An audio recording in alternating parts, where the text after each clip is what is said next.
Y también está Federico Bernal, que vamos a intentar con él, es un experto en el tema energético, dar respuestas a lo que el gobierno viene diciendo en las últimas horas, a propósito del aumento tarifario, de la crisis energética. Si es verdad que no se puede importar más gas, si es lo que tenemos y hasta ahí estamos, como ha dicho el gobierno en las últimas horas. A ver, le quiero preguntar a Federico Bernal, que es un poco el especialista. Cuando el gobierno dice, no, Macri dice, no hay otra solución. Es esto, nos quedamos sin gas. Hay que cortar el gas, dijo Pinedo. Está todo mal. ¿No hay otra solución que este tarifazo? Para una administración de la naturaleza política del macrismo, no. Están tomando exactamente las mismas políticas que tomó Carlos Menem, que tomó López Murphy, que tomó Domingo Cavallo, Federico Sturzenegger, cuando estuvo acompañándolo a López Murphy primero y a Cavallo después. Pero quería volver un poquito a las frases que la producción armó y como humilde sugerencia pedirles que cambien las pizzas por muertos, porque así es como hay que medir el tarifazo.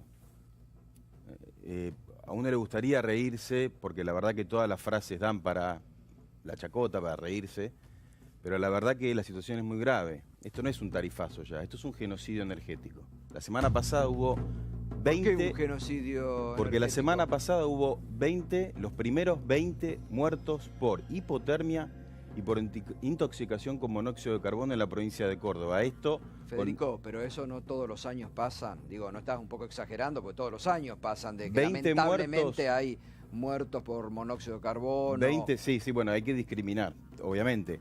20 muertos en los primeros 6 meses del año, entre 2010 y 2015, 5.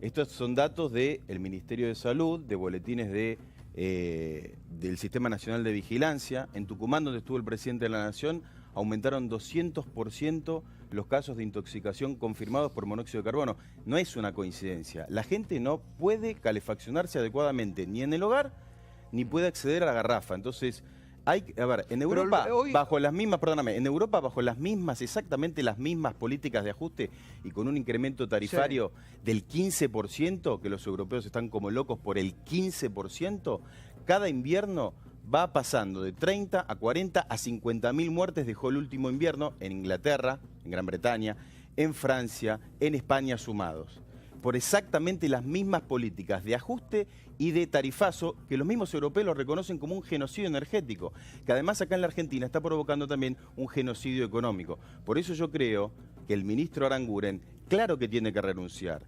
Tiene que renunciar porque ya se cargó 20 muertos por su inexperiencia que él mismo reconoció. Es inexperiencia, es negligencia, es una serie de metidas de pata que están cobrándose la vida de argentinos, y eso, según mi humilde entender y escaso en Código Penal, es homicidio culposo. Pero, y tiene que renunciar también porque es un accionista de Shell. Yo no me creo el verso o la defensa de Laura Alonso, que nos hizo creer a todos los argentinos que porque Shell es una empresa petrolera y el ministerio es un ministerio de energía, entonces del petróleo que se haga cargo el Ministerio de Cultura, Aranguren no tiene conflictos de interés. Viola la ley de ética pública porque es el accionista de una empresa petrolera en la República Argentina. Y es el ministro de Energía. Ahora, a ver, te pregunto, a lo concreto, porque el gobierno lo que ha dicho, recién lo veíamos, no hay posibilidad de traer más gas, dijo. Estamos en una situación, dijo el presidente, de crisis energética porque el último gobierno no hizo las inversiones necesarias y nos dejó también un desastre en materia energética. Dijo el presidente, estamos en crisis energética, dijo otra palabra. Sí, Pinedo dijo, no va a haber más gas, o dijo, hay que cortar el gas. Hay que cortar el gas. Bueno, son mentiras, es una falacia detrás de la otra. El gas viene incrementándose. A ver, hay que basarse en datos de la Secretaría de Energía, ex Secretaría de Energía o el Ministerio de Energía. Tiene ahí en el portal tablas dinámicas, uno ingresa y ¿qué ve?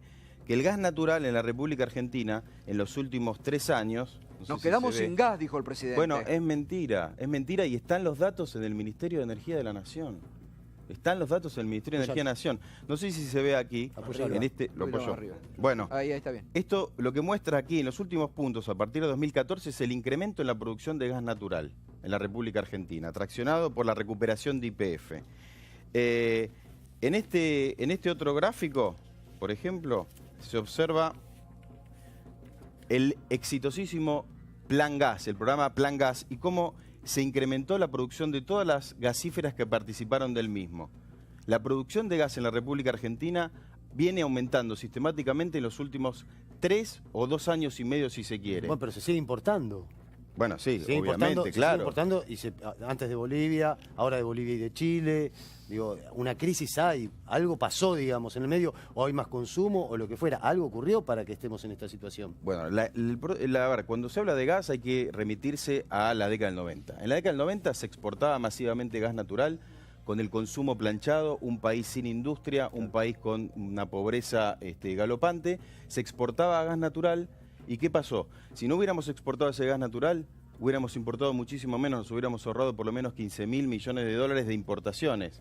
Son los mismos responsables de ese saqueo gasífero los que hoy están en la actual administración. Pero entonces la solución hoy, porque a ver, Energía. decía recién Verónica, la tarifa evidentemente había algo que aumentar, no desconocemos eso. Ahora, dicen desde el gobierno, esta es la única solución. ¿Había soluciones o posibilidades de hacer algo más gradual? Yo no estoy de acuerdo con que las tarifas había que aumentarlas. La energía es una función directa del desarrollo y creo que un país como la Argentina, que está a medio camino de su desarrollo, si quiere aprender de las naciones civilizadas e industrializadas del globo, tiene que aprender de justamente cómo hicieron en su despegue industrial, en su despegue del capitalismo autónomo doméstico. ¿Y cómo lo hicieron? Con energía abundante, subsidiada y barata. Y yo no creo que, por ejemplo... Pero acá no la tenemos tampoco. Sí la tenemos, claro que la tenemos. Y la tuvimos durante 12 años. Hay déficit. Bueno, la tuvimos Federico, se cortaba la luz. En todos los países del mundo, Gustavo, en todos los países del mundo se cortaba la luz. Pero había restricciones para las empresas en algún momento, se cortaban en las casas. Edesur.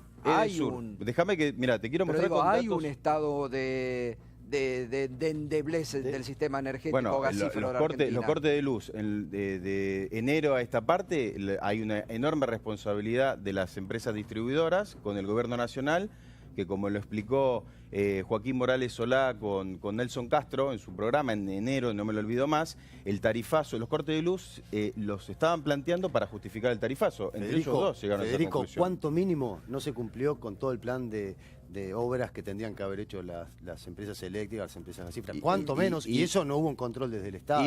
Algo ocurrió, porque si no, volvemos a esto, los problemas son mágicos, ¿no? Iba justamente a eso. ¿Por qué creo que no, por ejemplo, Edesur no se merece ningún aumento tarifario? Edesur mismo lo explica.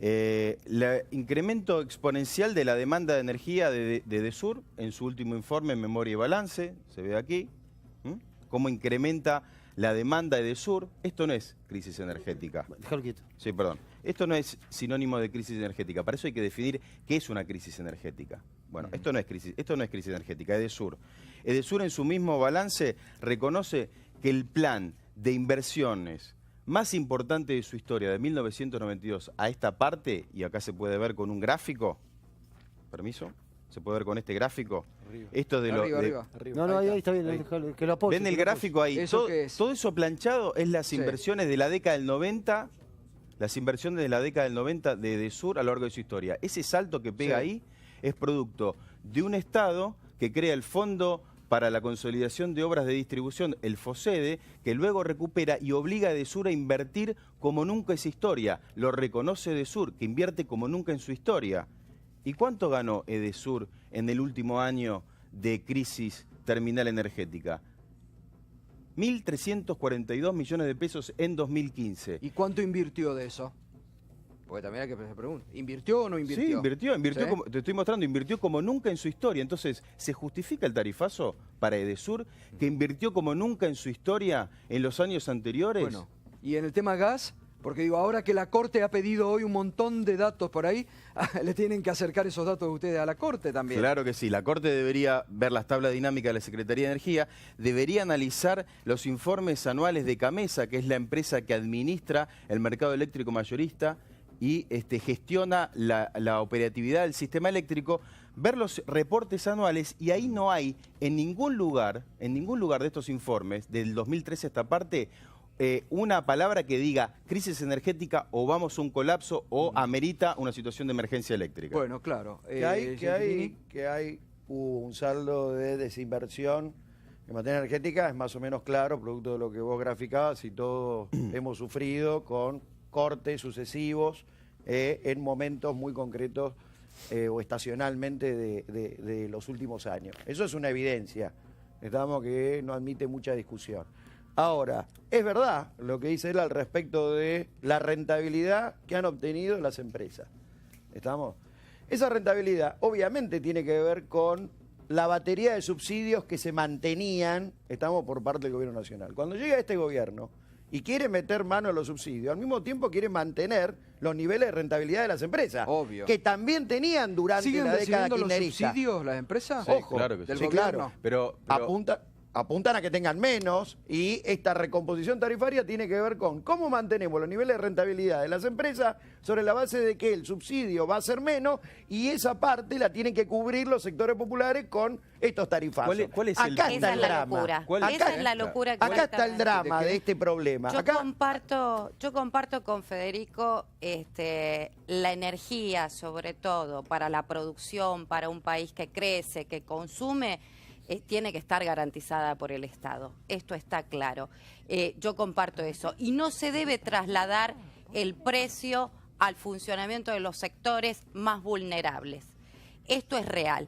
Pero además necesitamos energía para seguir funcionando, porque si no vamos a un esquema donde matamos la industria, bajamos el consumo, empobrecemos a la gente, cada vez consume menos, y estamos en una situación donde vamos a un callejón sin salida. El Estado debe garantizar la energía y el funcionamiento, y comparto que esta es la gravedad. Si nosotros vamos a sostener las ganancias de estas empresas privatizadas con el costo de nuestras familias, es una locura. Y esta es la primera gran equivocación que no se puede permitir y que nadie puede permitir. Yo como intendenta me duele que esto no se reconozca. Pero igual es muy interesante el planteo que hizo Bernal, porque es algo que yo no escuché decir varias veces, como que en un país emergente como la Argentina la energía debería estar subsidiada porque hay un montón de empresas que están funcionando. Entonces, para usted, ¿esto le parece que era factible seguir con este sistema de subsidios en la Argentina? Algunas cuestiones había que ir modificando, pero lo que nosotros no podemos modificar primero es no tener energía para un país productivo.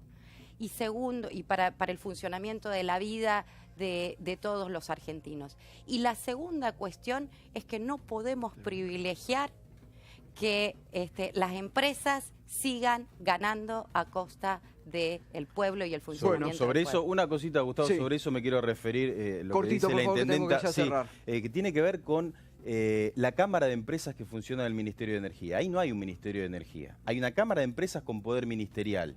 Y al frente de la Subsecretaría de Coordinación de Política Tarifaria, es decir, quien regula, quien coordina, quien sugiere la política tarifaria a todas las secretarías y subsecretarías, es un señor que se llama Andrés Chamburlerón. ¿Quién es? 10 veces testigo contra la Argentina ante el CEDE y por parte de empresas privadas. Bueno, gracias Federico.